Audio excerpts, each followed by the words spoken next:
감사합니다. 기도하겠습니다. 하나님, 모든 영광을 하나님께 올리고 저희 교회 47년 동안 눈동자처럼 지켜주셔서 감사를 드립니다. 오늘 이 기쁘고 감사한 날 부족한 사람이 섰습니다. 인간의 부족함은 감춰주시고 오직 하나님의 말씀만 전달돼서 우리가 하나님의 사람으로 승리하게 도와주시옵소서. 예수님 이름으로 기도합니다. 아멘. 이렇게 환영해 주셔서 먼저 감사를 드리고, 또 제가 온라인으로 예배 드릴 때마다 꼭 중보기도 해주셔서 몸둘 바를 몰랐습니다. 그래서 그 덕으로 제가 오늘도 머리가 이 정도까지만 빠지고 더 이상 빠지지 않은 상태로 나오게 돼서 감사를 드립니다. 그래도 한번 좀 몸 좀 풀라고 하는 거예요. 이렇게 오늘 많은 성도님들을 오래간만에 화면에서 이렇게 돌아갈 때만 잠깐 보다가 이렇게 직접 만나니까 기쁨이 이렇게 클 줄 몰랐어요. 제가 우리 성도님들, 우리 교회를 정말 아주 사모하는 그런 입장이 돼서 오늘도 이제 말씀을 전할 때, 여러분 분명히 이제 제가 이제 이렇게 가끔 와서 할 때에는 전에 있던 담임 목사의 역할에 그 매일 먹는 주식에 요사이 이종필 담임 목사님 하시는 그 밥 같은 역할보다는 지금 약간 부흥회 같은 느낌이 있게 되니까 조금 지나더라도 시계를 자꾸 보신다거나 너무 힘들어 하시지 말고 이제 원로가 되니까 동시에 주책도 좀 생겼구나, 이런 식으로 받아들여 주셨으면 고맙겠습니다. 먼저 우리 47년 동안 우리 산상교회 참 귀한 교회입니다. 이 귀한 교회를 하나님이 직접 세우셔서 여기까지 오게 해 주실 때 우리가 진심의 박수를 한번 해드려야 되겠습니다. 우리 하나님께 영광의 박수 올리겠습니다.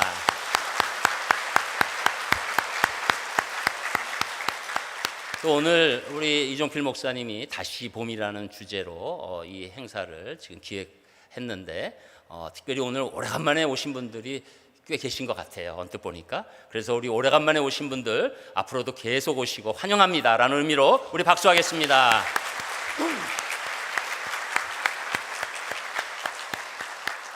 또 이렇게 박수를 받다 보면 지각하다가 오래간만에 나오면 박수 받는데 계속 교회를 지키고 있었는데 우리는 뭐야 맨날 이러는 상황이 있기 때문에 그동안에 코로나 시간도 있고 여러 가지 어려운 시간 가운데서도 우리 교회를 지켜주시고 예배를 지키신 우리 모든 성도님들께 격려의 박수 해주시기 바랍니다. 잘하셨습니다. 우리 산상교회에 주신 복이 사실 너무 큽니다. 이제 크게 보면 이 모든 이 시설이나 이런 여러 가지 이런 우리의 이 상황을 주신 그 일이 사실은 50년보다 조금 더 전에 일어난 것이죠. 지금 유신학원은 50주년이 이번에 됐고 이제 지나고 있고, 우리는 지금 47년 됐는데 사실 50년 전에 세 분이 이 동산에서 기도를 하셨습니다. 그분이 누구시냐면 이제 1대 유신학원 이사장을 하신 우리 박창원 장로님이 계셨고, 2대 이사장을 하신 김가편 이사장님, 권사님이 계셔서 두 분이 부부시고, 또 그 김가편 권사님의 어머님인 이배학 권사님이 계셨는데, 그래서 배학 유치원입니다. 그래서 이 세 분이 이 동산에서 기도를 하시면서 저희가 유신학원을 하나님이 인도하시는 학원으로 하도록 최선을 다하고, 그리고 우리가 이 가장 좋은 땅에 하나님께 영광 돌리는 산상교회를 지어서 하나님께 봉헌 드리겠습니다 라는 그 기도를 드리신 후에 3년 있다가 완공이 돼서 우리 산상교회가 47주년이 되는 것이죠. 그래서 우리 교회는 정말 아름답게 이 그 세 분의, 특별히 두 분이 봉헌하셔서 이 건물이 아름답게 지어졌는데, 그 당시에 이 팔각으로 짓는다는 게 쉽지 않았어요. 그래서 그 당시 그 홍대 교수이신 그 나상기 교수를 하는 분이 설계를 해서 아주 그 홍대 건축가 교수이란 분이죠. 그래서 이걸로 상을 받으시기도 한 아주 귀한 건물입니다. 여러분 지금도 이 위에서 보시면 팔각이 딱 돼 있고, 안에서 보시면 팔각이 아니라 사각입니다. 안 보시고 또 팔각이라고 하실 뻔 하셨죠? 안에선 사각이고, 또 우리가 한 7, 8년 전에 다 해서 편백나무가 이렇게 있어서 여러분 예배 드려도 아주 좋은 공기가 되고 영적 건강뿐만 아니라 육적 건강에 도움이 되는 놀라운 교회인 것이죠. 그래서 이 아름다운 이 건물이 하나님께 봉헌이 됐습니다. 여러분, 지금도 이렇게 팔각으로 짓기가 어렵고 또 여기에 기둥이 없는 게 쉽지 않습니다. 여러분, 기둥이 없다는 것은 이 목회자, 특별히 설교자에게는 굉장히 도움이 됩니다. 여러분 지금 안 보일 것 같아도 다 보입니다. 제가 좋은지 딴 거 하시는지. 그래서 우리가 이런 공간이 이렇게 그 두 분의 봉헌으로 아름다운 건물뿐만 아니라 우리 정원이 또 얼마나 아름답습니까? 여러분, 요 사이는 여행들 많이 다니셔서 이렇게 새 건물보다 오히려 오래된 건물에 시설이 잘 돼 있는 장소를 좋아하는데, 하나님께서 또 은혜를 주셔서 또 제가 부임한 이래 계속 여러분들이 그냥 자발적인 헌금과 사랑으로 계속 수리를 해왔어요. 그래서 우리 교회는 모든 시설이 현대적입니다. 여러분, 이런 음향이나 뭐 이런 것, 지금 유아실 또 바깥에 있는 모든 환경들, 정원들 사실은 굉장히 좋은 환경인데 다 하나님께서 우리 사람을 통해서 사용하여 주셔서 사용받는 것이 기쁜 일이죠. 그래서 우리가 여기까지 오게 된 것이 그 하드웨어적인 은혜를 받은 교회가 되는 것이죠. 여러분, 그래서 여러분 주보 이렇게 보시면 이 로고가 딱 있잖아요. 이 로고가 아름다운 로고입니다. 이 세모가 된 게 뭘 뜻할까요? 산이죠. 그리고 거기에 8개의 기둥이 있습니다. 그게 팔복이에요. 그리고 가운데 십자가. 우리는 뭐든지 예수 그리스도의 십자가만 바라보는 그런 교회다. 오늘도 기도해 주셨지만 좌로나 우로나 치우치지 않고 하나님 말씀 가운데 오직 십자가로 우리의 인생을 드리는 놀라운 교회다라고 우리가 이 모든 것들을 감당하고 있는 것이죠. 그래서 이제 이런 건물이나 뭐 이런 것들을 은혜를 받고 거기에 또 우리에게 하나님께서 영적, 정신적 소프트웨어도 참 아름답게 허락해 주셨어요. 우리 교회의 비전이 뭐죠? 세계에서 예배를 제일 잘 드리는 교회. 웬만하면 좀 같이 해주세요. 그래서 세계에서 예배를 제일 잘 드리는, 이게 교만한 비전이 아니에요. 우리는 정말 예배에 모든 걸 걸겠습니다. 여러분, 하나님께서 인생을 택하실 때 우리 생각에는 교회가 막 전도 많이 하는 게 제1의 목적이라고 생각하기 쉽지만 그거보다 더 큰 목적이 있어요. 우리가 교회로 오게 해서 전도하지만 전도 받은 사람들이 하나님을 예배하게 하는 것이 궁극적인 목적인 줄 믿습니다. 그래서 우리는 세계에서 예배를 잘 드리고 싶은 열정이 있어요. 열망이 있어요. 오늘도 그렇게 예배 드리실 거죠? 네, 그렇습니다. 이것이 우리 인생에서 가장 중요한 거예요. 그래서 애시초 인생에서 예배를 못 드린 사람은 천국에서 가서 예배를 드릴 수가 없는 존재고, 또 이 땅에서 교회를 다녀도 예배가 힘들었던 분은 천국 생활이 아주 힘들게 될 것입니다. 그러니까 우리는 예배자로서 이 놀라운 비전 가운데 있게 되는 것이죠. 그것뿐만 아니라 우리에게는 중요한 사명을 주셨어요. 청소년 선교의 사명을 주셨습니다.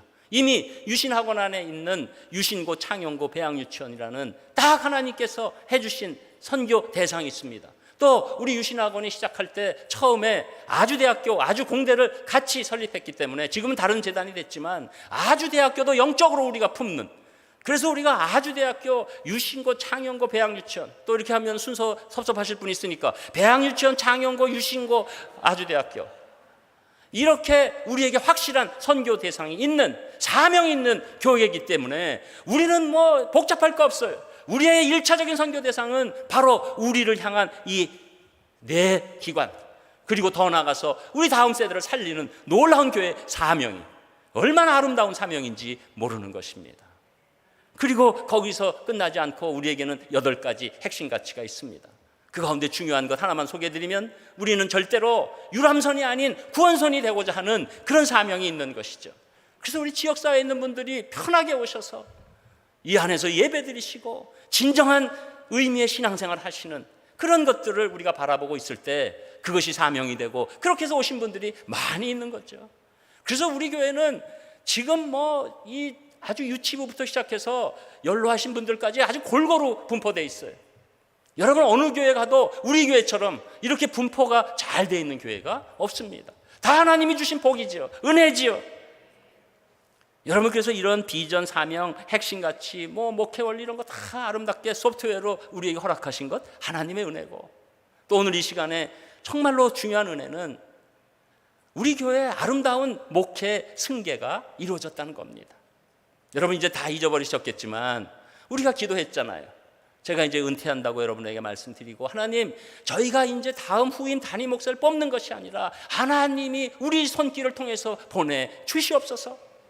그 기도해서 그냥 우리는 아무 상관없이 국민일보에 광고 한번 내고, 그랬더니 거기에 그냥 우리는 광고 낼 때 이미 조건을 다 썼어요. 그 대신에 설교, 정해진 그 설교 본문을 가지고 다 내라고 하니까, 그렇지 않으면 더 많이 지원하셨을 텐데 설교 때문에 부담되셔서 77분도 많은데 77분이 지원하신 거 아니에요? 그래서 저를 중심으로 해서 5분을 뽑고, 그리고 5분의 설교를 우리 전교인한테 보내드렸어요. 기억나시죠? 그래서 여러분이 그걸 다 듣고, 그때 또 코로나가 있어서 그 은혜가 임한 거예요. 우리 교회 교인분들 성격상 또 오라고 하면 안 오는데, 그때 마침 코로나라서 온라인 활성화 시대에 다 보내드렸어요.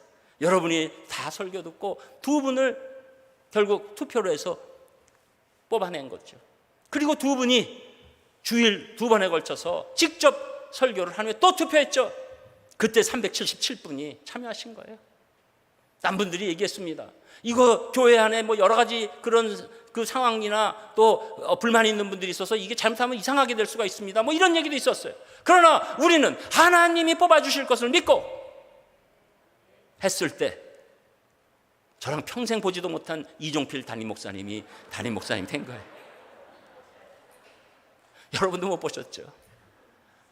여러분, 이런 일은 이게 지금 무슨 교회다가 요새 뭐 자랑하려고 해가지고 되는 일이 아니잖아요. 그러나 여러분 꼭 아셔야 되는 것은, 이 아름다운 목회 승계는 우리나라에서도 최초일 뿐만 아니라 세계에서도 최초입니다. 이 원로 목사 되니까 그게 편해요. 막 자랑 막 해도 되니까. 옛날에는 담임 목사 할 때 자랑하면 아이고 지 자랑하려고 그러는, 그게 편하더라고요. 그런데 우리 교회는 하나님이 이종필 목사님을 산상교회 담임 목사로 보내주신 줄 믿습니다. 그때부터는 얘기가 달라지는 거예요. 그때부터는 평가가 없는 거예요. 저는 하나님이 보내주셨으니 저 목사님의 목회와 말씀을 받겠습니다. 제가 쓰러지는 한이 있더라도 받겠습니다. 이때 하나님의 복이 임하는 줄 믿습니다. 그래서 여러분, 우리 교회는 하드웨어적이나 소프트웨어적이나 하나님의 은혜가 넘치는 거예요. 여러분, 그래서 우리 교회 또 좋은 점이, 사실 이게 제가 온라인으로 볼 때도 앞자리가 많이 좀 허전하잖아요. 그리고 또 위는 막 붐벼요. 근데 제가 한 번도 뭐 중간에 나오세요 뭐 이렇게 안 했어요. 우리 교회는 그냥 오시고 싶으면 오시다가 말고 싶으면 마시다가 은혜가 임하면 못 떠나는 교회입니다. 그래서 딴 데 갔다가도 못 떠나요. 이 하나님 안에서의 놀라운 평화와 자유를 못 당하는 거예요. 그래서 여기까지 오는 겁니다. 그럼에도 불구하고 앞으로는 조금 제가 온라인 보기에 불편하니까 웬만하면 좀 앞으로 좀 앉아주세요. 한 5열에서 7열 사이 분들만 앞으로 오시면 이거 해결됩니다. 그렇게 해주실 거죠? 예, 오리발 체제로 또 나가시군요. 우리 교회 성도님들을 또 원하지 않으면 절대 아멘 안 해요. 예. 그러니까 우리 교회에서 아멘 하면 진짜 아멘이에요. 여러분, 우리 교회 복받은 교회죠? 예, 복받은 교회예요. 여러분, 우리가 이렇게 원래 예수님께서 이 산상수훈은 보통 산상수훈이 아닌 것이, 예수님은 창조 때부터 하나님, 삼위일체 하나님으로 함께 계셨어요. 그래서 계속 계셨다가 인간의 몸을 입고 이제 신약 첫 시대에 오신 거 아니에요. 그런데 예수님의 첫 번째 설교가 무슨 수훈이다? 산상수훈. 그래서 우리가 산상교회예요. 그래서 산상수훈을 한 지금 그 갈릴리 호수에 있는 지역을 가보면 산이 아니에요. 우리도 산인가요? 아니죠. 여러분, 언덕이에요. 똑같아요. 우리는 이제 마이크 쓰고, 예수님은 그 모든 우주 만물을 창조하시고 그 자연의 섭리를 다 하시는 분이시기 때문에 이 오전에는 갈릴리로부터 이 바람이 불어와요. 그럼 거꾸로 앉히시고, 오후에 말씀하시려고 그러면 이 위에서 밑으로 내려가요. 그때 반대로 앉히시고, 그래서 다 듣게 하시는 거예요. 그게 산상수훈이에요. 산상수훈 가운데서 첫 번째 하신 내용이 무엇이다? 팔복설교입니다. 여러분, 그래서 우리가 이 팔자를 중요시해서 8가지 핵심같이 이 지붕이 8개. 우리 중국 사람이 아닙니다. 그럼에도 불구하고 팔자를 좋아하는 것이 그 의미가 있는 거죠. 그러니 우리가 팔복을 제대로 이해하지 못한다면 산상교회의 교인 자격이 없는 것과 다름없는 것이죠. 또 이게 협박같이 들으시면 안 되는데, 어쨌거나 여러분, 이 팔복이 너무 소중한 거라서 오늘 오신 여러분들에게 하나님의 복이 임한 줄 믿습니다. 그래서 팔복에 대해서 여러분 오늘 잘 받아주셔야 돼요. 마태복음 5장 7장까지가 산상수훈이고, 이제 5장 1절에 보면 산에 올라 앉으셔서 말씀을 시작하시게 됩니다. 여러분, 거기에 있는 팔복교회는 우리 교회의 이 진정한 팔각보다도 못해요, 사실은. 혹시 이제 하시면 나중에 찾아보세요. 이제 원래 그터의 비잔틴 시대에 교회가 세워졌고, 그 다음에 다 무너졌다가 1938년에 이태리 건축가 바루치라는 사람의 설계로 지어졌는데, 그 안에 도움으로 이렇게 돼 있고 바깥에만 팔각이에요. 그러니까 진정으로 팔각은 우리 교회보다 못한 거죠. 그래서 놀라운, 그래서 우리의 교회가 있는데, 어쨌거나 이 산상수훈에 대해서 사람들은 인간 윤리의 최고봉이라고 얘기합니다. 그래서 하나하나를 다 따지면서 이 윤리의 높고 깊음이 다른 종교랑 비교할 바가 없다라고 얘기합니다. 근데 저는 거기에 이렇게 동의하지 않아요. 왜냐하면 이 산상수훈은 당연히 우리가 그 말씀을 받고 지키면 윤리적으로 가장 높은 수준에 이르를 수 있지만, 우리의 윤리를 위해서 산상수훈의 말씀을 전하신 것이 아니다. 이 특별히 팔복은 우리를 살리시기 위한 놀라운 말씀이다. 장세부터 지금 신약 오실 때까지 기다리셨던 그 우리에게 꼭 받아야 할 말씀을 첫 번째 터뜨리신 가장 중요한 말씀이다. 팔복만 우리가 온전히 받아들이고 팔복이 우리에게 임하면 우리 인생은 분명히 승리한다. 이것을 우리가 알게 되는데, 그래서 우리가 하나하나 알아보는 것이죠. 그래서 산상수훈이 이 특별히 영어로 뷰티튜드라고 얘기하고, 라틴어로는 뷰터스 해서 거기서 파생된 거 최고의 복이라는 거예요. 최고의 복. 여러분이 오늘 최고의 복을 받으시기를 주님의 이름으로 축복합니다. 그래서 이 원어를 보면 지금 우리는 심령이 가난 이런 식으로 나가지만, 복이 있도다 어떠어떠한 자는, 이러는 거예요. 우리의 마음 상태를 얘기해 주시는 거예요. 그 마음 상태에 있는 자는 복이 있도다, 그거를 말씀해 주시는데, 이제 첫 번째 일복이 우리 가운데 중요하게 나옵니다. 여러분, 이 팔복을 한꺼번에 보시려면 우리 팔복 쉼터 있잖아요. 그 밑에 가시면 이 팔각이 어떤 것도 다 보시고, 그 안에 일복, 이복, 삼복, 팔복까지 다 적혀 있습니다. 가라고 해도 안 가실겠지만 하여튼 그렇게 적혀 있다는 것만 아시고, 첫 번째 심령이 가난한 자의 복이 가장 중요한 복인데, 이 복을 우리 먼저 3절 같이 읽겠습니다. 3절 시작. 심령이 가난한 자는 복이 있나니 천국이 그들의 것이며. 아멘. 여러분, 이거 제일 중요한 복이고, 이 복이 없으면 인간은 끝나는 거예요. 심령이 가난하다는 거, 여러분, 이게 마음이 가난하다는데 이게 뭘까라고 생각하시죠. 여러분, 그걸 우리 그 육체적으로 물질적으로 한번 생각해 보셔야 돼요. 여러분, 우리가 적당히 가난하면 자존심이 있어요. 근데 아주 극빈으로 들어가면 자존심 없어요. 왜냐하면 내가 이거 한 끼 안 먹으면 죽어요. 그러니까 거지 생활한다는 거는 자존심을 버리는 거예요. 여러분, 심령이 가난하다는 건 그 마음이, 모든 자존심이 다 떠났다는 거예요. 자존심 불일 남아있는 게 없다는 거예요. 여러분, 하나님은 우리를 가장 큰 복을 주시기 위해서 심령이 가난한 상황을 허락하시는 거예요. 언제 그런 일이 일어납니까? 예를 들어서 우리가 갑자기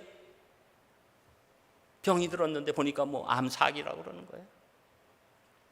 여러분, 지금 최근에 팀 켈러라는 아주 미국의 굉장히 영향력 있는 귀한 목사님 소천 받으셨는데, 2년 반 전에 갑자기 건강했던 분이 췌장암이다. 여러분, 목사는 암 걸리면 안 아픈가요?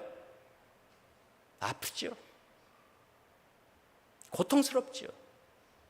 그런 일이 우리 가운데 일어날 때, 그때 심령이, 내가 할 수 있는 게 아무것도 없습니다. 관계가 깨지고, 그리고 우리 청년들 원하는 게 되지가 않아요. 되는 거 아무것도 없어요. 그리고 시간은 지나가요. 우리 장년들 책임은 다 많은데 내가 할 수 있는 건 아무것도 없어요. 그리고 직장을 잃었어요. 부부관계가 깨졌어요. 자식 관계, 뭐 친구 관계, 내 모든 것들이 다 깨진 것 같아요. 그전엔 내가 마음에라도 자존심이 있었는데 이제는 자존심이고 뭐고 없어요. 그때 하나님은 여러분을 불러주시는 거예요. 그때 그 심령일 때 여러분이 교회에 나온 것이 하나님의 은혜인 줄 믿으시기를 바랍니다. 여기에 교회의 의미가 있어요. 맨 처음에는 누구의 권유로, 심지어 아내의 협박으로 뭐 여러 가지 올 수 있어요. 근데 그때 내가 심령이 가난해서 내 모든 자존심 다 버리고, 아니 내가 왜 교회에 나가? 그랬는데 이제는 하나님 계시다면 저를 도와주세요. 저가 도저히 이 인생을 온전히 살 수가 없습니다. 그때 하나님은 너희에게 복이 임했다. 너희에게 복이 임해서 지금 이때 소개된 예수님을 믿을 수 있게 됐다. 이게 가장 큰 복인 줄 믿습니다. 여러분, 세상에서 성공했다 우쭐대지 말고, 실패했다 좌절하지 마시고, 성공과 실패로 여러분의 인생을 재단하지 마세요. 여러분 가정생활 잘했는지 못했는지 재단하지 마세요. 여러분 잘해봤자 도토리 키재기입니다. 완벽한 부모 없고 완벽한 자식 없어요. 아무리 무슨 부모 프로그램하고 여러 가지 해도 우리 완벽해질 수 없어요. 늘 흠덩어리예요. 그런데 우리를 살리시려고, 우리의 가장 아픈 그 순간에 무슨 이유지는 모르는데 내가 교회에 온 거예요. 심령이 너무너무 가난한 거예요. 그때 예수님을 소개받고 예수님을 받아들인 것이 이 세상에서 가장 큰 복이다. 여러분, 옛날에는 뭐 어떤 복이, 저 사람 천복을 받았네. 여러분 심령이 가난해져서 예수님 믿게 된 것, 여러분이 천복을 받으신 분인 줄 믿습니다. 이게 우리의 정체성이에요. 여러분 인생의 회한을 갖지 마세요. 여러분 인생에서 지금 세상이 판단하는 여러분의 기준으로 판단하지 마세요. 여러분은 하나님이 한 사람 한 사람 사랑하셔서, 여러분 집단적인 것을 위해서 예수님이 십자가에 달리신 게 아니에요. 여러분 한 사람을 위해서 십자가에 달리신 겁니다. 여러분의 그 죄악을 해결해 주시고, 여러분이 하나님의 자녀가 되게 하시고 영원히 천국 가게 하시기 위해서 그 일을 예수님께서, 하나님이신 그분이 십자가에서 하신 것입니다. 이것이 복음이에요. 이것을 받아들일 때 우리는 새 사람이 되는 것입니다. 이것이 우리를 살리는 것이고, 우리가 그동안에 잘못하고 실수하고 어려움이 많고 내 인생의 평가가 헛되더라도 더 이상 헛된 것이 아닙니다. 우리는 영적 성공을 예수님 때문에 이루게 된 줄 믿습니다. 여러분, 이 복이 다예요. 그러니까 이 복의 결과가 뭡니까? 심령이 가난한 자는 복이 있나니 그냥 돌아가지 않고 천국이 그들의 것이며. 앞으로 점진적으로 너에게 천국이 온다는 게 아니에요. 심령이 가난해서 예수님 믿었다면 천국이 너의 것이다. 너는 내 자녀다. 이렇게 말씀하고 계시는 줄 믿습니다. 여러분, 이 복이 임하셨습니까? 이 복이 제일 중요한 복이에요. 여러분 이 복만 있으면 나머지 복도 다 열립니다. 여러분, 그런데 이 심령의 가난함이 세상에서는 비참한 거라고 생각할 수 있어요. 아니, 그렇게 어렵게 됐다며? 그런데 하나님은 복이 있도다. 네가 심령이 가난한 상태가 된 것이. 여러분, 심령의 가난함이 예수님을 받아들이는 일로만 연결된다면 이 사람은 우주보다 큰 복을 받은 사람인 줄 믿습니다.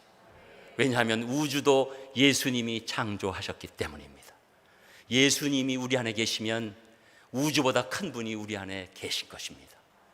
그리고 예수님을 받아들일 때 성령님이 우리를 장악해 주시는 것입니다. 그때 놀라운 인생이 되는 거죠. 여러분, 오늘 저는 아직도 교회 다닌 횟수와 상관없이 이 예수님을 나의 주인으로 받아들이시지 않은 분이 있을 줄 압니다. 여러분, 오늘 예수님이 여러분 놓고 하십니다. 오늘 제가 기도를 하나하나 할 때 여러분들이 특별히 오늘 예수님을 처음으로 믿고자 결단하시는 분이 따라해 주시기를 바라고, 또 이미 믿으신 분들은 그분들을 도우실 뿐만 아니라 같이 함으로 말미암아 나도 다시 한번 내 믿음을 점검하는 시간이 됐으면 좋겠다는 마음으로 제가 기도를 또박또박 끊어서 읽을 때 여러분 우리 다 같이 눈 감고 같이 따라서 하겠습니다. 제가 먼저 합니다. 저는 하나님의 뜻과 상관없이 제 뜻대로 살아왔습니다. 그것이 죄인 줄도 모르고 살았습니다. 저와 저의 죄를 사해 주시기 위해 십자가에서 피 흘리신 예수님을 제가 오늘부터 믿습니다. 예수님 보혈의 능력으로 제 죄를 사하여 주시고 용서해 주시기 바랍니다. 지금부터 예수님이 제 인생의 주인이 되어 주시옵소서. 저를 하나님의 자녀로 삼아 주셔서 감사합니다. 오직 하나님과 동행하는 인생이 되도록 저를 도와 주시옵소서. 예수님의 이름으로 기도합니다. 아멘. 오늘 예수님을 진심으로 받아들이신 분들에게 우리 축복의 박수 하겠습니다. 천복이 임한 날입니다. 이때 이제 성령님의 역사가 우리 마음 가운데 시작됩니다. 어떤 분들은 이런 소중한 시간에도 이제야 일복 끝났는데 오늘은 완전히 이거는 잡혔다. 그래서 그런 분들을 위해서 이제부터는 속도가 빨라집니다. 사실 팔복을 이거 뭐 시리즈로 해도 시원찮은 그 시간 가운데 있는데 이게 뭐 그래도 조금 더 시간이 지나더라도 괜찮죠? 우리 성도님 솔직하니까 아니라고 하는 분들도 지금 대답 안 한 분들은 한 18.5%가 있는 것 같아요. 여러분 두 번째는 이 애통의 복입니다. 우리 4절 또 같이 읽겠습니다. 4절 시작. 자는 복이 있나니 그들이 위로를 받을 것이요. 아멘. 여러분 이렇게 첫 번째 복이 임한 사람에게 애통의 복이 따르는데 이것은 그냥 무조건적인 슬픔의 복이 아닙니다. 여러분 사실 애통이라는 것도 이게 무슨 복입니까? 그런데 하나님은 예수님은 이게 복이라는 거예요. 왜 애통합니까? 이거는 내 환경 때문에 애통하는 게 아니라 예수님이 받아들이고 나서 성령님 내 마음을 움직이시면 내가 나를 보게 되는 거예요.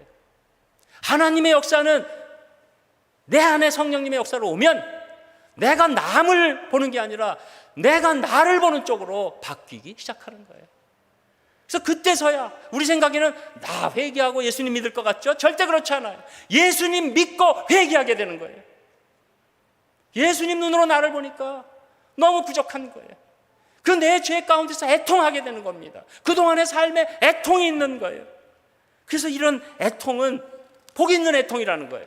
이 복 있는 애통이 결국은 회개의 눈물을 흘리게 하고 이 회개가 놀랍게 하나님이 우리를 위로하시는 일로 바뀌게 됩니다.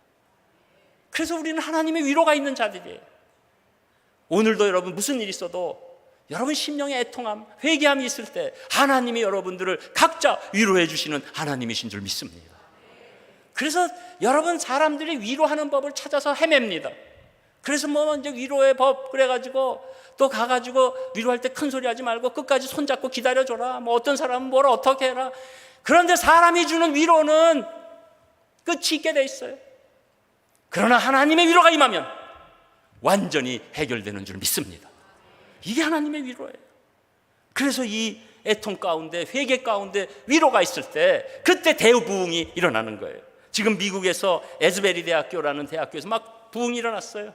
근데 거기에도 핵심이 뭡니까? 그 순진한 대학생들이 회개할 때 하나님의 위로가 임한 거예요. 그래서 사람들이 막 몰려드는 거예요. 지금 그것 때문에 관광 가는 분도 있어요. 저기 성도들 중에서. 여러분 관광 갈 일이 아니라 우리가 진정으로 하나님의 애통의 복이 임해서 회개하면 우리 산상교회가 대부흥의 중심이 될 줄 믿습니다. 사람과 숫자와 상관없어요. 교회 사이즈와 상관없어요. 아무리 작아도 애통하는 마음이 회개하는 마음으로 연결될 때, 하나님의 놀라운 위로가 임할 때, 그때 그것은 불같은 부흥이 일어나서 중심점에 서게 되는 것입니다. 저는 여러분 이 애통의 복으로 하나님의 위로가 넘치시는 분들 되시기를 주님의 이름으로 축복합니다. 삼복 온유한 자의 복 5절에 나옵니다. 5절도 또 같이 읽겠습니다. 5절 시작. 온유한 자는 복이 있나니 그들이 이 땅을 기업으로 받을 것임이요. 아멘. 여러분 여기서 온유라는 것은 이 부드러운 성품을 얘기하는 게 아니에요. 그래서 안녕하세요. 뭐 괜찮으세요? 이런 게 얘기하는 게 아니에요. 성경에서의 온유는 하나님으로 인해서 제어받는 거예요. 내 마음이 전에는 멋대로 하는 거예요. 내 생각나는 대로 막 얘기해요. 분하면 막 화를 내는 거예요. 공격하는 거예요. 그리고 내가 내 마음 돌아가는 대로 하고 그냥 가는 것, 그게 죄인의 마음이라면, 이 하나님께서 주신 온유의 마음이 오면 성령님의 그 인도하심과 이 예배 가운데 말씀으로 내 마음을 체화하는 거예요. 그러면 안 되지. 그러면 안 되지. 여기서 이러면 안 되지. 네가 참아야지. 네가 인내해야지. 네가 부드럽게 해야지. 네가 모든 것들을 감당해야지. 그런 마음이 온유함입니다. 소위 혈기대로 사는 게 아니에요. 물론 성격 어디로 갑니까? 그러나 옛날에 비해서 그 성격이 현저하게 하나님의 제어함으로 바뀌는 거예요. 그런데 놀라운 게 이 복의 결과가 그들이 땅을 기업으로 받을 것이다. 여러분 이건 진짜로 성경만이 얘기할 수 있는 거예요. 혈기대로 살고 내 원하는 대로 살면 땅에서 일 잘 돌아갈 것 같잖아요. 안 돌아갑니다. 예수님이 우리 마음을 제어해서 인내하고 용서하고 풀어주고 내 화를 진정하고 했을 때 세상 일도 돌아가게 되는 거예요. 그리고 그것이 세상 사람들 때문에 돌아가는 것이 아니라 우리가 하나님 때문에 마음을 제어하면 하나님이 기뻐하시면서 붙여주시는 복으로 역사하는 것입니다. 여러분 그래서 이 온유라는 단어가, 여러분 절대 혈기대로 살지 않으셔야 해요. 물론 성령님이 주장하셔야 됩니다. 여러분 혈기대로 살 때 기도하세요. 혈기대로 살려고 할 때 교회로 나오세요. 이것이 우리에게 땅의 기업을 주시고, 이미 우리는 영원한 기업이 있기 때문에, 나의 영원하신 기업, 천국이 보장된 사람들이기 때문에 땅의 기업도 분복으로 받는 겁니다. 우리의 욕심대로 받는 것이 아니라 하나님께서 우리에게 필요한 것을 채워주시는 거예요. 안 주시면 해가 되기 때문에 안 주시는 거예요. 이것이 우리의 용기입니다. 내가 지금 못 받아도 나한테 맞는 거를 주시는 하나님이다. 여러분에게 지금 어려움이 있어도 결국은 여러분에게 딱 맞는 걸로 어느 때 하나님이 선물로 주실 줄 믿습니다. 여러분의 예상하는 방법이 아닌 하나님이 하시지 않으면 이런 일이 일어날 수 없다는 고백이 나오면서 땅의 기업을 받을 줄 믿습니다. 거꾸로 얘기하면 여러분 혈기대로 살면 갈복이 없고 세상에서조차도 능히 내가 감당할 수 없는, 뭘 가졌다고 해도 난 계속 불만이요, 부족함이요, 안타까움이 있는 안타까운 삶으로 떨어지는 것이죠. 여러분 이것이 온유함으로 하나님으로부터 받은 복이 우리 땅의 일도 온전히 일으켜 세우시는 중심점이 된다는 것이죠. 저는 여러분 하나님이 여러분 마음을 제하셔서 땅에 아름다운 붙여주시는 복이 넘쳐나는 귀한 분들 되시기를 주님의 이름으로 축복합니다. 그리고 네 번째 복, 의에 줄이고 목마른 자의 복이 6절에 나옵니다. 우리 6절도 같이 읽겠습니다. 6절 시작. 의에 줄이고 목마른 자는 복이 있나니 그들이 배부를 것임이요. 아멘. 여러분 우리가 제일 막 그 신앙적으로 막 그냥 기뻐서 어쩔 줄 모르는 상황을 제가 담임 목사하면서 이렇게 보면 자기 막 기도했던 게 막 이렇게 탁 응답이 오잖아요. 그런데 그 응답이 자기가 예상하지도 못한, 이건 하나님이 하시지 않으면 올 수 없어 하는 그 증거까지 있는 그 응답이 왔을 때 그때 어떻게 되냐면, 하나님 제가 죄인입니다. 왜냐하면 자기가 뭘 구한 건지 알잖아요. 근데 그 하나님이 놀라운 응답이 오면 딱 하는 게 하나님 제가 죄인입니다. 누가 그랬을까요? 베드로가 그랬어요.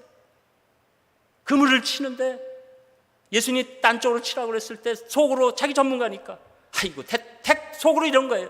택도 없지만 뭔가 권위가 있으니까 내가 이쪽으로 한번 던져볼게요. 그래서 던졌더니 그냥 그물이 찢어질 정도로 다 왔잖아요. 그때 베드로가 예수님 앞에서 제가 죄인이니 저를 떠나시옵소서. 너무 양심에 갇히게 되는 거죠. 이거예요. 하나님께서 이렇게 이 온유함으로 땅에 복을 주실 때 그 놀람이 너무 크고, 그때부터는 사람이 달라졌어요. 제가 이제는 하나님의 하나님의 뜻에 따라서 이제 살기를 원하오니 저를 도와주시옵소서. 그래서 하나님의 뜻을 따라서 행하는 것을 기뻐합니다. 그래서 의에 줄이고 목마르게 돼요. 그 복이 오니까 그들이 배부르다는 거예요. 이게 밥 많이 먹어서 배부른가요? 아니죠. 영적 배부름, 그동안에 없었던 자존감이 나에게 오는 것입니다. 여러분, 인간이 주는 자존감은 아무리 부모님이 줘도 한계가 있어요. 아무리 자식이 줘도 한계가 있어요. 여러분, 하나님은 우리 모든 사람들을 사랑하십니다. 여러분, 아무리 큰 사랑이 있어도, 아무리 완벽한 것 같은 부모 밑에서라도 자존감이, 그렇게 인간은 죄성이 깊어서 쉽게 세워지지 않는 거예요. 그런데 하나님께서 고하라도 예수 그리스도를 믿고 하나님 앞에서 의를 따라서 목마른 자 되면 영적으로 배부름을 주셔서 우리에게 놀라운 자존감으로 세워주신 겁니다. 여러분이 지금 어떤 환경, 어떤 상황, 내가 생각할 때는 여러분, 우리 죄성이 깊으면 내가 이 세상에서 제일 비참한 사람이에요. 그러나 영적 배부름이 있으면 내가 이 세상에서 제일 복 많이 받은 사람으로 생각이 완전히 바뀌는 겁니다. 여러분이 지금 아프셔도, 가난해도, 실패했어도 상관없어요. 우리가 하나님의 뜻을 따르기 시작할 때 이상한 힘이 와요. 자존감이 높아져요. 당당해요. 그 말할 수 없는 그 놀라운 은혜가 나에게 임해요. 옛날에 내가 아니에요. 내가 이제는 인생의 의미를 찾았어요. 나를 평가할 수 없어요. 여러분, 인간들은 다 죄인이에요. 도토리 기재기예요. 잘난 척할 거 없어요.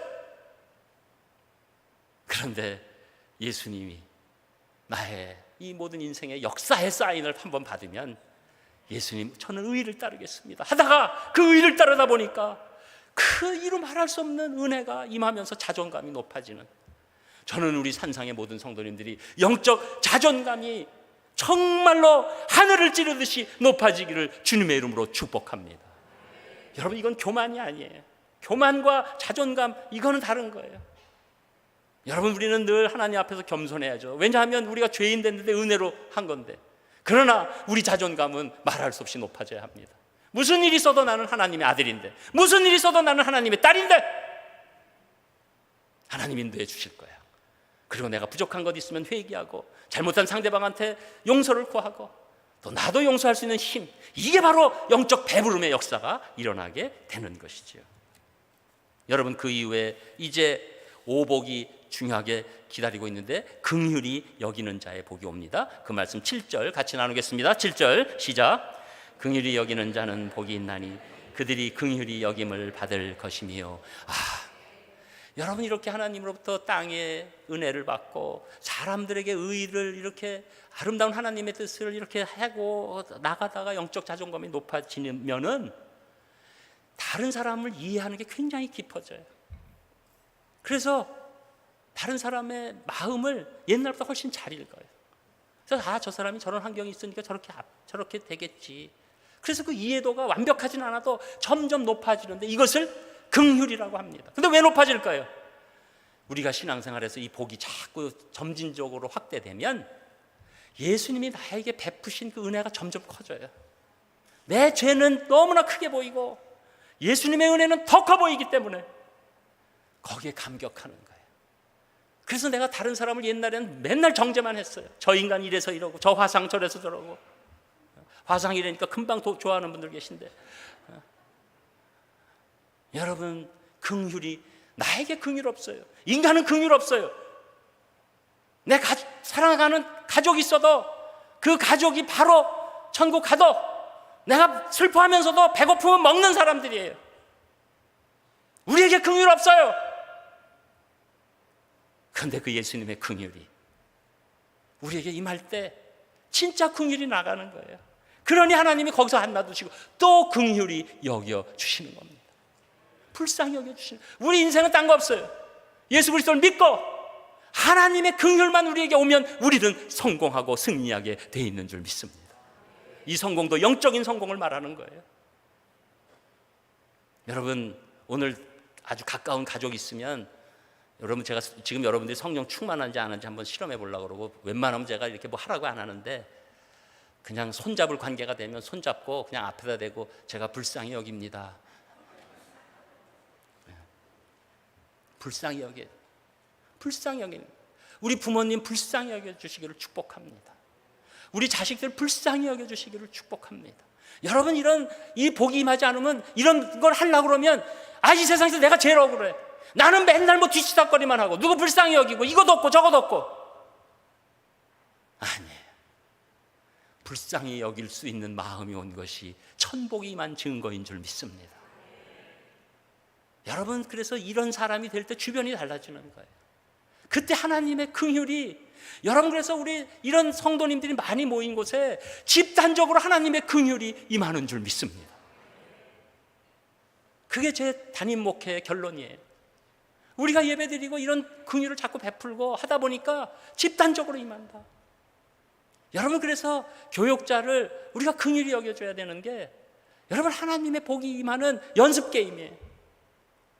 저는 이종필 담임 목사님을 긍휼히 여겨주시기를 바랍니다. 여러분 그냥 생각하면 우리가 하나님 인도하심으로 왔고 저분 하여튼 뭐 또 우리 교회 담임 목사님 하시니까 뭐 이것저것 다 괜찮은 일이겠지 이 정도가 아니라 또 우리가 긍휼한 마음으로 보면 이종필 목사님, 사모님 또 3자녀 이 동네 알지도 못했어요. 여기 아는 분 한 분도 없어요. 그래서 하나님 불러주셨다는 거 하나로 여러분 앞에서 죄송합니다라는 얘기도 하고 제가 기도하겠습니다라고 하고 하는 거 아니에요. 제가 담임 목사 해봐서 알잖아요. 여러분 어떤 분은 상담하러 올 때 막 화가 뻗쳐서 들어오시기도 하고 그때 내가 화나겠어요? 그거 어떻게 되겠어요? 여러분 지금 뭐 우리 교인들 숫자가 뭐 이 정도 되면은 이거 뭐 딱 이렇게 섬기기 좋은 인원 아니야? 그렇지 않아요. 이 정도 인원이 제일 어려워요. 다 오니까 1000명만 넘으면 이렇게 거칠 게 많아요. 다 오잖아요 지금 담임 목사님한테. 그리고 사모님과 우리 5 식구가 그냥 하나님 바라보고 오는 거예요. 여러분 이 긍휼이 있어야 되는 줄 믿습니다. 또 우리 뭐 명예 목사님 또 협동 목사님 2분 또 우리 그냥 그 행정 목사님과 또 일반 목사님 또 우리 전도사님 또 우리 간사님 뭐 관리 집사님 뭐 이렇게 교육자들 여러분이 자꾸 긍휼히 여기는 그 습관을 여기서 발휘하시면 그게 연습이 돼서 세상에 나가서 그렇게 되는 거예요. 무례하지 않게 되는 거예요. 지금도 여러분 이 안에서 인간이 모였고 우리 죄인들이 모였기 때문에 여러분 교회가 뭐 그 갈등이 없는 줄 아세요? 여러분 오히려 세상은 우리 한잔하고 풀어. 그래서 코가 삐뚤어지면 서로 창피해서 풀어요. 그런데 교인들은 꽁 하고 있다가 저거 한번 보자. 여러분 우리가 성령 충만하지 않고 이 복이 임하지 않으면 세상 사람들은 못한 모습으로 나타날 수 있기 때문에 세상 사람들이 더 치사하다고 그러는 거예요. 여러분 우리 성도 간에 불쌍히 여겨주셔야 돼요. 긍휼히 여겨주셔야 돼요. 여러분 제가 담임 목회를 여기까지 하게 된 것은 여러분이 저를 긍휼히 여겨주셨기 때문에 여기까지 온 줄 믿습니다. 여러분들이 저를 다 불쌍히 여겨주셨어요. 불쌍히 제가 볼 때는 안 여겨주셔야 되는데 불쌍히 여겨주시는 거예요. 괜히 머리가 더 빠졌다 그래서 괜히 이거저거 주셔가지고 제가 그거 먹다가 더 빠졌어요. 너무 많이 먹어가지고. 긍휼이에요. 여러분 손잡을 만한 분들 지금 좀 성가대 좀 잡아주세요. 성가대 서로 잡아서 긍휼을 연습해야 돼요. 긍휼을 연습해야 돼요. 네. 우리 김 집사님 담임 목사님 그 옆에 가서 좀 잡아주세요. 드럼 너무 잘 치잖아요 우리 김 집사님. 그냥 얼굴도 잘생긴 데다가 이것까지 하니까 뭐 막. 여러분 이게 우리 긍휼이에요. 우리 다 불쌍한 존재입니다. 여러분 다 죄인이에요. 구원받아서 의인이라고 자존감이 있어도 우리 다 죄인이에요. 불쌍한 존재. 여러분 지금 자녀가 조금 여러분 마음에 안 닿아도 불쌍히 여기는 걸로 나가셔야 돼요. 부모님 마음에 안 들어도 불쌍히 여겨주세요. 부부간에 불쌍히 여겨주세요. 그것만이 우리의 예수님께서 우리를 향하신 그 은혜에 대한 보답인 줄 믿습니다. 우리는 이 긍휼의 인생이 우리를 살리고 하나님의 긍휼을 또 받는 줄 믿습니다. 그래서 여러분, 먼저 교회의 부흥은 딴 거 아니에요. 자꾸 긍휼히 여겨서, 그냥 교회도 긍휼히 여기니까 이것도 하고 저것도 하고, 뭐 누구한테 칭찬받으려고 하는 거 아니에요. 긍휼 때문에 하는 거예요. 요새 뭐 누가 뭐 저기 교회에서 이렇게 일하는 사람 있나요? 그러나 긍휼히 여기는 거예요. 막 60 넘어서 막 여러분 교회를 하실 때, 아유 내가 이 나이에 이거 해야 돼? 그러지 마시고, 내가 해야지 우리 다음 세대가 더 편하지, 그거 보고 그분들이 60 넘으면 또 하는 거예요. 이제는 60 넘어서 육체적인 일을 하는 거고, 젊은 사람들은 IT인지 저T인지 하는 거예요. 여러분, 이 긍휼히 여기는 자의 복이 엄청 큰 복인 줄 믿습니다. 그리고 6번째 복, 마음이 청결한 자의 복이 8절에 나오는 것이죠. 우리 8절 읽겠습니다. 8절 시작. 마음이 청결한 자는 복이 있나니 그들이 하나님을 볼 것이며. 아멘. 여러분, 이 세상에 긍휼이 청결로 연결되는지는 세상은 몰라요. 긍휼의 마음이 청결입니다. 긍휼을 베풀면 내 마음의 이 죄성이 자꾸 씻어 내려가요. 세상은 이런 말을 할 수가 없어요. 하나님이신 예수님이 이 말씀을 하시는 거예요. 긍휼이 연습될 때 우리는 청결하게 되고, 그때 여러분, 그래서 예배 가운데 왜 우리가 하나님을 잘 만나, 이 장소가 특별해서가 아니에요. 아무리 팔각이 아니라 백각이라도 이 장소 때문에 되는 게 아니에요. 예배 가운데 하나님이 우리가 죄인이라는 걸 깨닫게 하시고, 이 팔복의 순서대로 나가면서 긍휼의 마음이 넘칠 때 우리 마음이 깨끗해져서 하나님을 만나고 하나님을 보게 되는 줄 믿습니다. 그래서 예배 후에 쓰러지는 분이 가끔 나오잖아요. 하나님을 만나서 그래요. 하나님을 봐서 그래요. 다른 장소에서 없어요. 우리 예배 잘 드리면 우리 마음을 하나님 움직여 주셔서 긍휼의 마음이 있고, 그래서 다 불쌍히 여겨질 때, 그때 깨끗한 마음이 올 때, 그때 하나님을 보게 되는 줄 믿습니다. 하나님을 만나게 되는 줄 믿습니다. 그래서 교회가 소중한 거예요. 여러분, 그래서 이사야도 자기가 죄성이 깊은 인간을 알기 때문에 하나님의 큰 임재가 있을 때, 오 화로다, 내가 망하게 되었도다.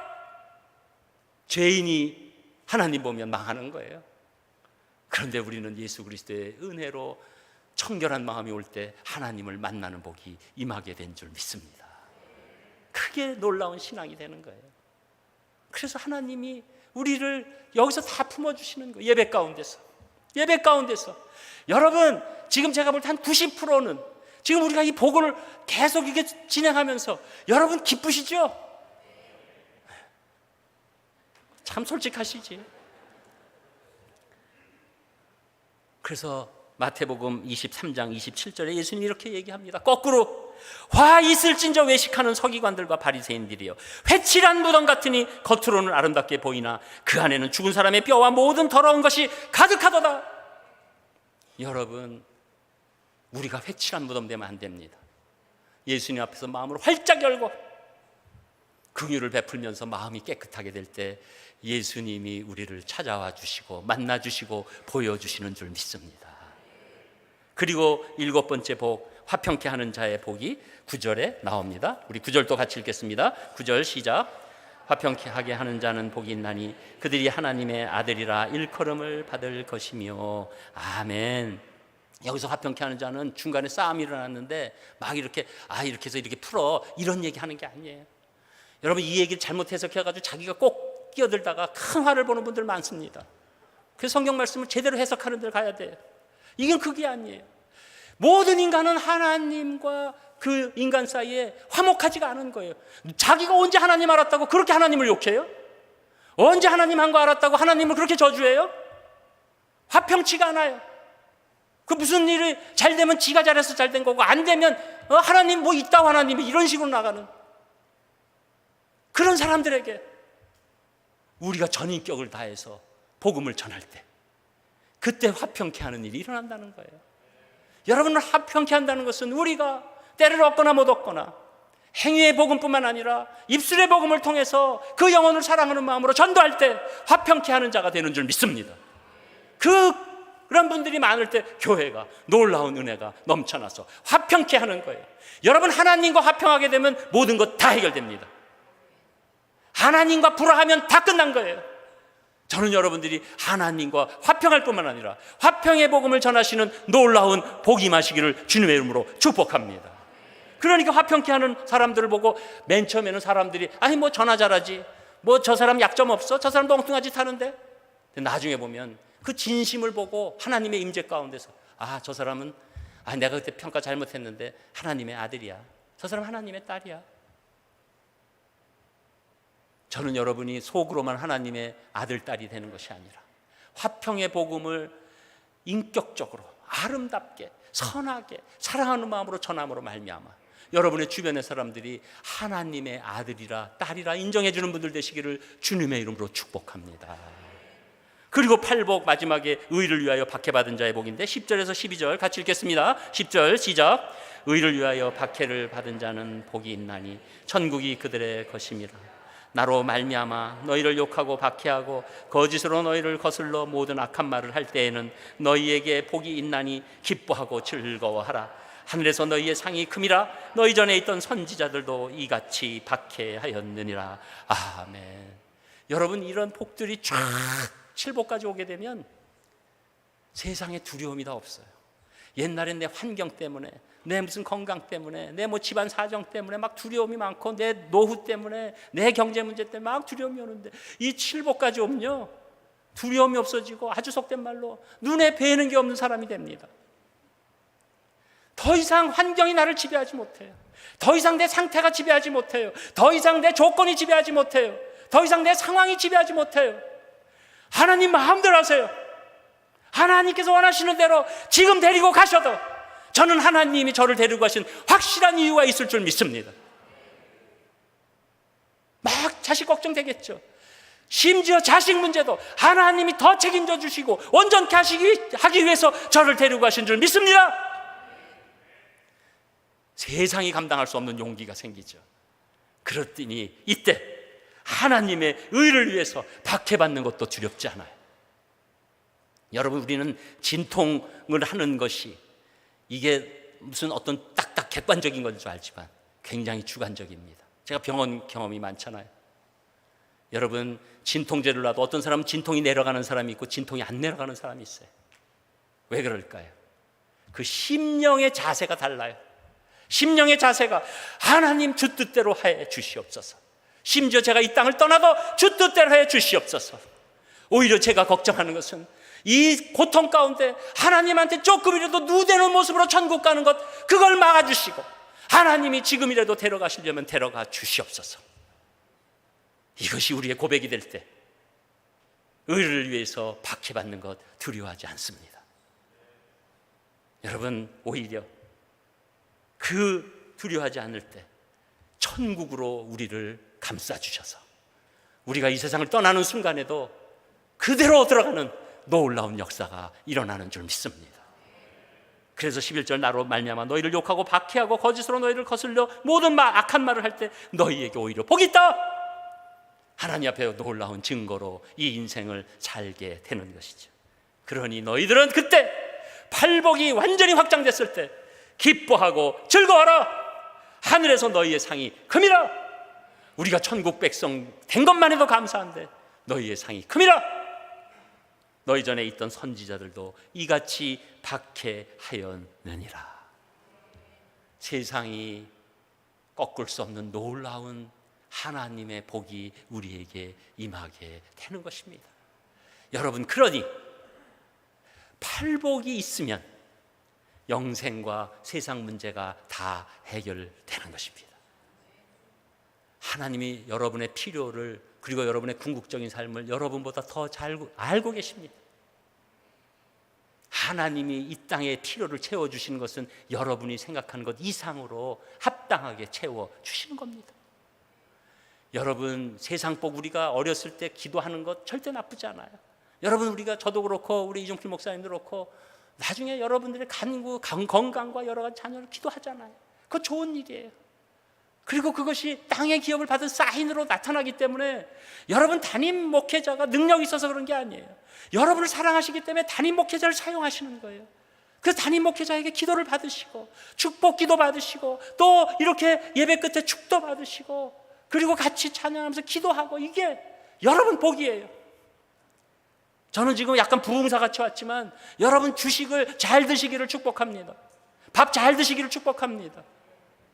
그런 것들이 오는 거예요. 그래서 우리가 어떤 일도 능히 이기는 거예요. 여러분, 우리가 믿음이 약할 땐 세상 일 간구하죠. 그러나 팔복이 임하면 세상 일에 집착하지 않아요. 팔복으로 다 해결합니다. 저는 여러분들이 팔복으로 모든 인생의 문제뿐만 아니라 여러 가지 상황, 환경도 다 해결하시기를 주님의 이름으로 축복합니다. 여러분, 그래서 이 산상수훈의 결론적인 말씀을 6장 33절에 이렇게 하십니다. 그런즉 너희는 먼저 그의 나라와 그의 의를 구하라. 그리하면 이 모든 것을 너희에게 더하시리라. 팔복이 임하면 모든 것이 하나님의 때와 하나님의 방법으로 완벽하게 모든 것이 합력해서 이루어지는 줄 믿습니다. 그래서 우리는 그 복을 받았기 때문에 하나님을 찬양할 수밖에 없는 거예요. 그래서 오늘도 우리가 하나님께 예배하고 온 전신을 다해서 하나님께 감사의 찬양을 올려드리는 겁니다. 여러분들은 윤복희 권사님이 부른 여러분이라는 가요 잘 알고 계시죠? 이 곡을 작사 작곡한 분은 또 그 윤복희 권사님의 오빠인 윤환기 목사님인데, 이분이 고백하기를 사실 이 가사는 예수님이 우리에게 하시는 마음을 자기가 적었다는 거예요. 영감을 받고. 그래서 그 가사를 제가 여러분 다 아는 거지만 한번 읽어드릴 때 윤복희 씨의 노래가 아니라 예수님이 여러분에게 주시는 오늘 이 시간의 음성으로 들으셨으면 좋겠어요. 네가 만약 괴로울 때면 내가 위로해 줄게. 네가 만약 서러울 때면 내가 눈물이 되리. 어두운 밤 험한 길 걸을 때 내가 너의 등불이 되리. 허전하고 쓸쓸할 때 내가 너의 벗이 되리라. 나는 너의 영원한 형제야. 나는 너의 친구야. 나는 너의 영원한 노래야. 나는 너의 기쁨이야. 여러분, 이것이 우리의 예배요, 우리의 찬양입니다. 그래서 우리는 오직 예수님을 찬양할 수밖에 없는 것입니다. 오늘 코람데오 예배팀이 이제 에브리 프레이즈라는 모든 찬양을 주님께 라는 곡으로 영광을 돌릴 때 우리 코람데오 찬양으로 끝나는 것이 아니라 우리 47년 동안 우리를 지켜주신 하나님께 감사드리는 마음으로 이 찬양을 같이 드렸으면 좋겠습니다. 기도하겠습니다. 예수님, 너무나도 감사를 드립니다. 세상 복 다 떠나도 이 팔복이 우리에게, 우리 산상교회 위에 넘치게 해 주시옵소서. 예수님의 이름으로 기도합니다. 아멘.